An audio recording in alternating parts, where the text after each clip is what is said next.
Hey, I'm Kevin Falvey, Editor-in-Chief of Boating Magazine, and I'm here today to give you some pointers about changing the sacrificial anodes aboard your engine and aboard your boat. Briefly, what anodes do is corrode before the metal on your boat or your engine corrodes. That's the sacrificial part. On the docks, in the boatyard, you're going to hear to anodes referred to as zincs, and some of them are made of zinc, but others, like this one, are made of magnesium. It's great in freshwater.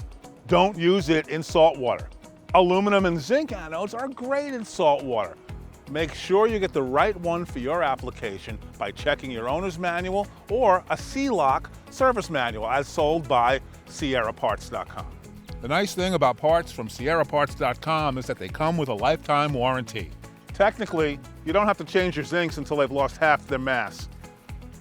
This one here is shot. I change mine annually anyway. It's cheap insurance. Step one is to identify the location of your anodes. You can do this visually and by using your owner's manual or a service manual, again, like a C-Lock manual. You'll need to use the appropriate tools to remove anodes. Generally speaking, you'll need a socket set and a hex wrench. You want to clean out the screw threads because cross-threading in aluminum is easy to do and bad. I'm going to replace these screws with new ones available from SierraParts.com, the anode maker, or my engine maker. It's a cheap and easy solution. Check your service manual specs for the torque setting on your wrench when installing your anodes.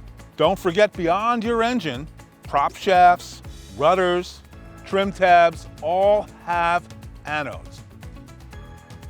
Changing your anodes annually is one of the most important insurance policies you can take as a boat owner, especially if you keep your boat in the water. I was able to get the parts for this job from SierraParts.com. Until next time, I'm Editor-in-Chief Kevin Falvey.